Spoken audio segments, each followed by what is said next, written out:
What's up, YouTubio? It's your boy, the Toothless Wonder, back with another mean. Um, Normally I'm not up. Well, normally I'm up this early, but up, trying to get the worm. And have some free time as I travel to another location to drop a video. In reference to the bridge collapse. And I'm from the Maryland area, so this one hits close to home. Um, And again, with these various whatever, whether it's Diddy, whether it's I don't know, for those that know division within the the Hebrew Israelite congregation camps, whatever you want to call it, just just everything just being an exposure or people's true intentions coming to light. Um, I think this bridge thing collapse is no different. Of course, around these parts initially when it happened, people were, emotional, as they should have been. That's understandable about, lives affected. You may know people that know people who were affected, or, people who take that commute, or, so on and so forth, right? And I didn't want to rush to judge because I am a conspiracy theorist. I didn't want to rush to judgment on this one, just because I just wanted to have all the facts as I, believe them to be. I don't want to, make this into something that I want it to be. However, aside from just the conspiracy theories, here's a fact that I don't see a lot of people understanding, especially who live in that area. This is very bad. But here's why it's so bad, because we're not going to feel it initially. But as the days, weeks go forward, and I knew this personally because when I was living in Baltimore during, my days in treatment, trying to get these verifiable skills that I feel like I needed, to make myself more marketable, profitable, mobility, for purpose of mobility, finance, so on and so forth. I actually went to a job training curriculum in Charles Street in Baltimore. I forgot the name of it. It was only a 3-week program, but they were supposed to streamline you to get down to the port. But actually, at this time, all the ports were having issues with delays. This was when Trump, ships sitting out at sea, I guess everything works out the way it's supposed to. Even what I'm doing now, having to kind of go to a different location because somehow I'm not getting the orders in the location I live in. And I'll, email the customer support eventually. But so I went to that training and I got forklift cert, and I was also supposed to get my TWIC card. However, I never received that, never got any kind of clarification. And I just let it go and got on something else in utilities.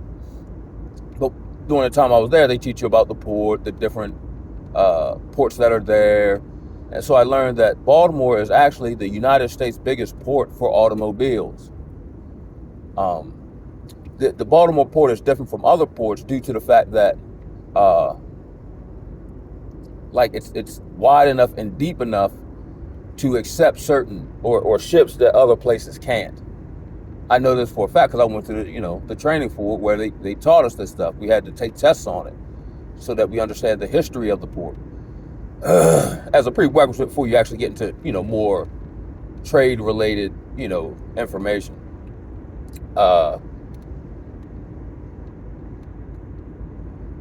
It's the number one port for automobiles. The vast majority of your automobiles come to Baltimore, and then they're off the ship, whatever. And then, they get, trucks, they get staged somewhere, and then trucks come pick them up. This is also the case for biofuels, fossil fuels. I'm trying to figure out how this is going to work, because they can't actually take the fuel through the harbor because it might blow up. You see what I'm saying? So they bring it by air, by sea, whatever you call it. And that may have to be picked up by air. Farming equipment and heavy machinery. That's a very, logistical port. Now these particular items have to be rerouted, if they can be rerouted, because again, you have to, the particular port has to be deep enough and wide enough to be able to accept certain cargo ships. So now we'll have whatever's at the port currently will be picked up by a truck. But then after that, the port is closed and will be closed for an indefinite period of time, possibly years, while they do clean up and so on and so forth. You have ships that were sitting waiting to dock that only carry enough gas to get to where they need to go. Now, of course, another ship can come refuel it, but then that's also under the contingency that some other place like Philadelphia or Virginia or wherever can accept whatever load they're carrying. Time, money, cost, woo. But after whatever is at the port, like coal per se, after that's been picked up by the trucks, all these workers from the port, Amazon, are going to be furloughed, which means, they won't be working, which will affect the local economy for, restaurants that, service the people, the particular industries that those companies patronize, so on and so forth. I'm assuming that the price of gas, your taxes, automobiles is going to go up because of scarcity, coupled with the fact that whatever was on the ship, they're talking about the marine diesel and so on, may be leaking into the harbor, which may pollute the fish. So now it may be dangerous to eat fish out of, which, it's crazy because I'm from the Eastern Shore, the eastern side of Maryland.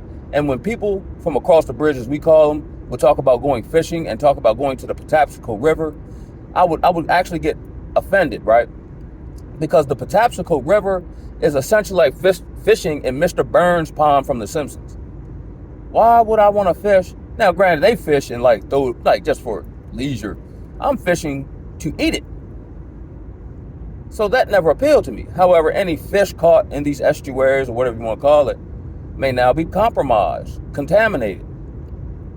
What is that going, that'll affect and Maryland's a big seafood state. Crabs, from the bay, perch, bass.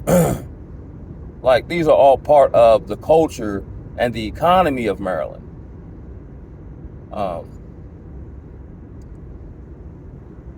When it comes to the, just the logistics of, excuse me, y'all, the supply chain disruption. Now, normally, if China, like we've seen before during COVID, if China has an issue with getting a certain raw material to make a certain aspect or component for an electrical device, or cellular device rather, we're not going to feel that the next day. It may be weeks or months before we actually feel the sting of it. So in relation to whatever these ships are carrying and the one that sunk, there's going to be, scarcity with these items. And as far as I know, as it currently stands, we don't know what was on the ship. But here's another one. Baltimore is also the largest port for hazardous materials. So now, again, we have the potential to have hazardous materials into the bay. And typically, if that stuff, did get leaked or whatever, they're not going to tell you. Or if they do tell you, they'll tell you in some type of mitigating kind of light. Even if this wasn't a terror attack by a foreign country, right? Or even if it wasn't a false flag by the United States on its own, from the outside looking in, this would be a key attack from a logistics standpoint. Let's say if I'm Spartacus, right, reincarnated, and I'm gonna run down on Baltimore the same way he attempted to run down on Rome in modern times, right? Not just the key bridge, but now you have a main transportation hub that has been obliterated.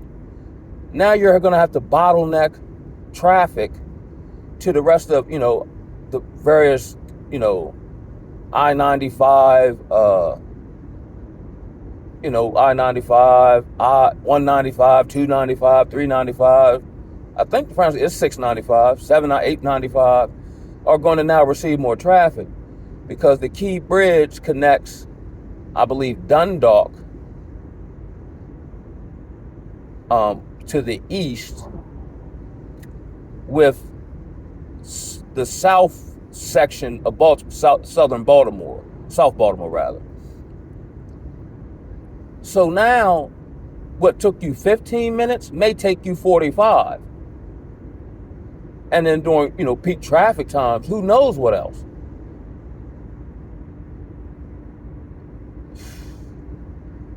Like each aspect I covered could be more so covered in depth to an even greater extent. And again, and I've been preaching this to the brothers, once, my mind became open to certain things, and I was already in a rural place at the time when I started hearing these things. That's why I be feeling like certain things I don't do from like a conscience standpoint. It's almost from an instinctual standpoint. Like if I'm in a fight and someone throws a jab, I don't think slip the jab and, throw a left hook. I just do it. I just read and react. And I think as far as how I'm moving in society, that's what I'm doing. And then I'll think about why I did that later. Here on the Eastern Shore, you can still fish. You can still, even if you don't have any land, you can access land. You get cool with a homeboy. He's got probably a great aunt who's getting older and just wants to come. You know what I mean? Like there's land to be had. Used and utilized. Typically outside of Route 50, you don't have the traffic issues. You can get out of Dodge through a scenic route.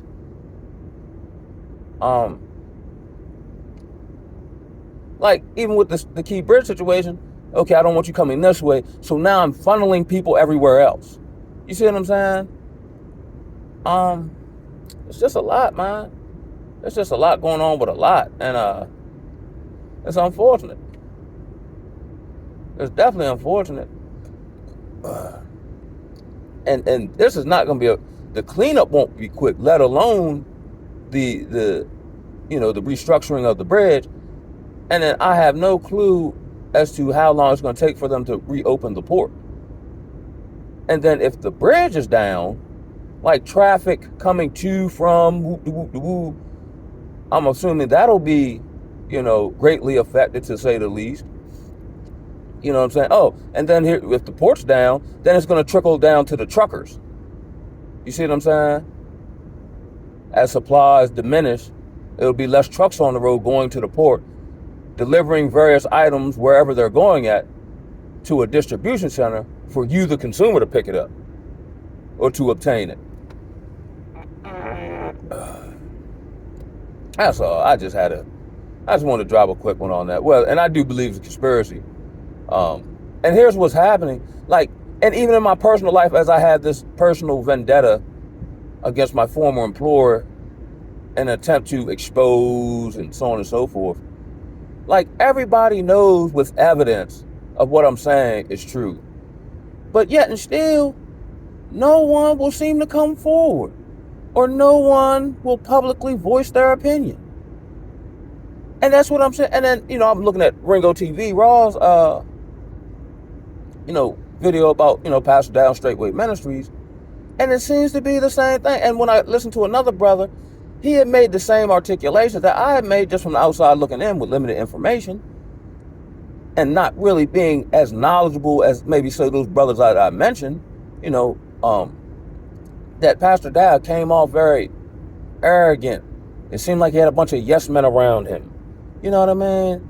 It seemed like, and I've seen this when I went down south, he's of course he should be respected to the utmost, but to the point where nobody else can. Well, I've noticed in his various videos, not even just this latest one, but others, it's like when he talks to other men about a particular subject, they're almost yes sir, on the slant, like yes sir in admiration, respect, but Yes, yes, sir. Whatever you want me to say, sir.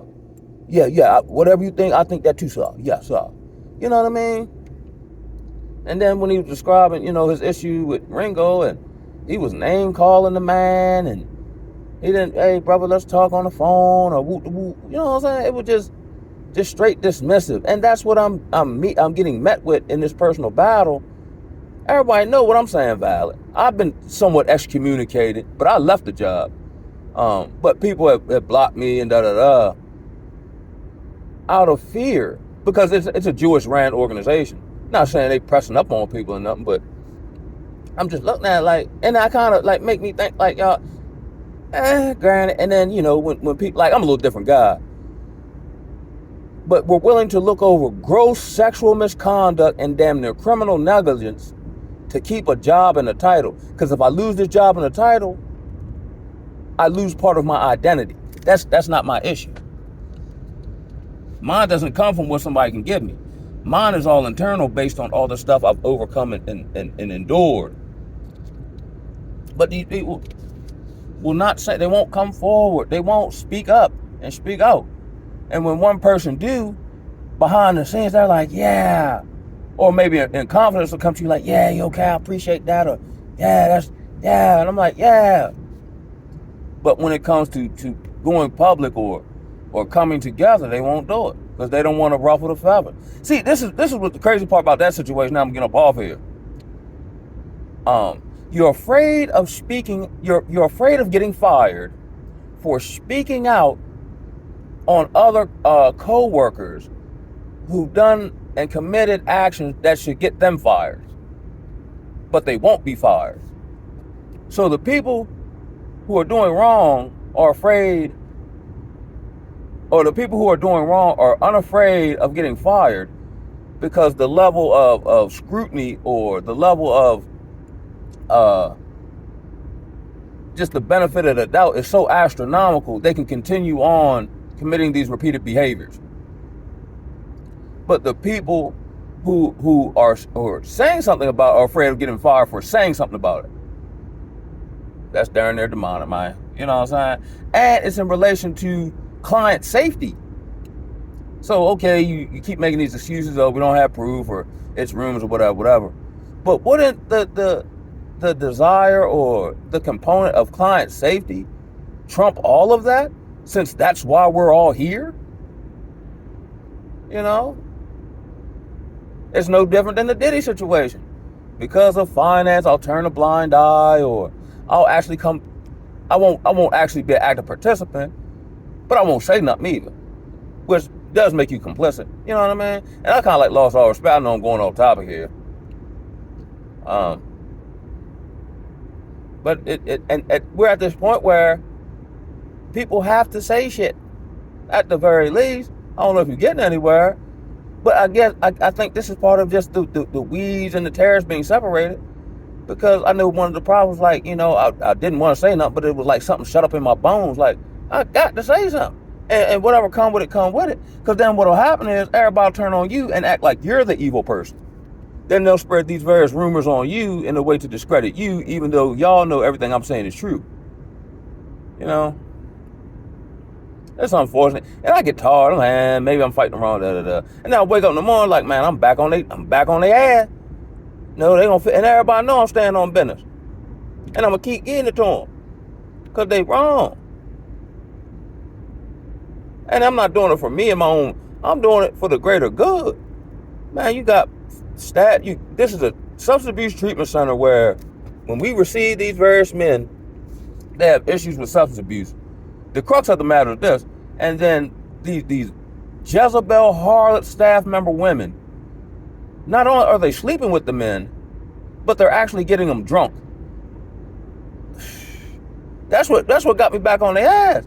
Because the man got an issue, and then you're teaching him about how not to relapse, and then you're the very cause of him relapsing, just to fulfill your sexual desires, and then throw him away, or whatever happened with him, because now you come to a work environment where you're preying on multiple men.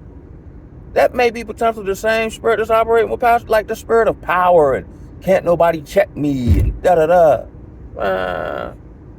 Yeah, I'm ready to get started with what I got started with today. If you can learn, well, Calvin, what should I do as far as the bridge stuff? Here's some things I've learned. Learning how to go without. Learning how to stretch things. Learning, okay, this is this is what happened. This is what Calvin said. So the items that I knew might, or I feel like might potentially be scarce, how about I start gathering those up now before the mass panic hits? You see what I'm saying? Let me, like, if I live in the area, let me leave earlier, adjust my commute times, or maybe even potentially move. That's all stuff the individual has to figure out. But I'm going to holler at y'all, man. Ooh, oh.